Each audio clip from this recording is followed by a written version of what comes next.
Okay, welcome to the introduction of yellow belt Hosinsul or yellow belt self-defense. So the word Hosinsul means self-defense. In the yellow belt curriculum, we're doing a few things. First, we're learning a few common escapes.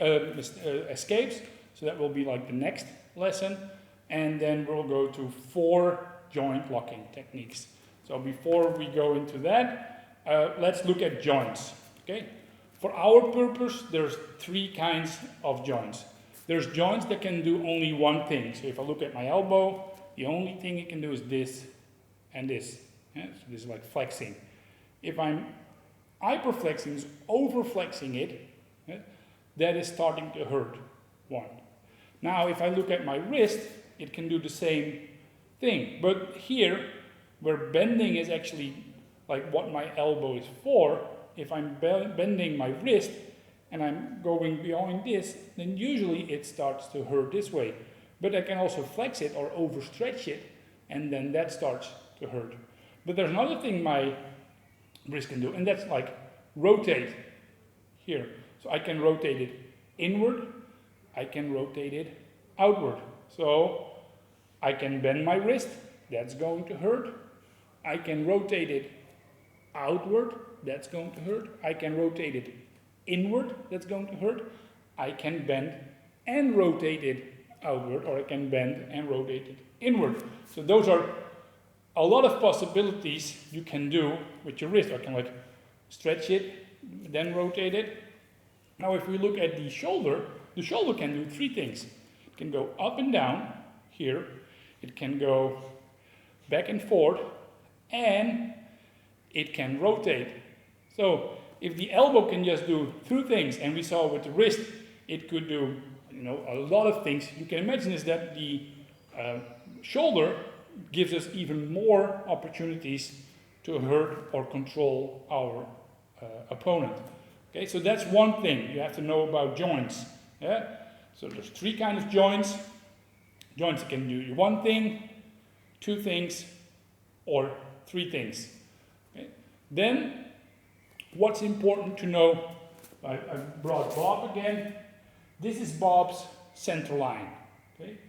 From here is power line. So if I'm standing in front of Bob, Bob can put all his power into me. Of course, I can put all my power into Bob as well. So when I'm stronger than Bob, that's not a problem. It's the other way around. Being in Bob's center line is a problem. So usually what we do, try to move out, at least in the 45-degree angle. Now I can direct all my power at Bob, but Bob can no longer put all his power into me. So this gives me a much better opportunity to actually control him. Another thing I have to do is I have to take Bob out of balance. A person who is in balance can easily resist anything you do to him. If you break the balance, then it becomes easier to apply a lock or another technique. So here we are going like for the ABC again. A, make sure you have an advantage. Usually that's being in a better position. Then B, break the balance. And then C, control. So never try to go for control directly. You have to break the balance before you can actually control. Now, if I've got 2 arms sticking out, Bob is now on the inside. Probably a place where Bob doesn't want to be.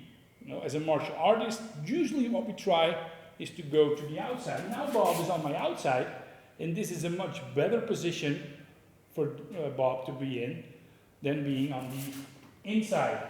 So 9 out of 10 times, you try to go to the outside. There are techniques where we'll definitely stay in the inside, absolutely, but rule of thumb is try to get to the outside. Very important when it comes to self-defense.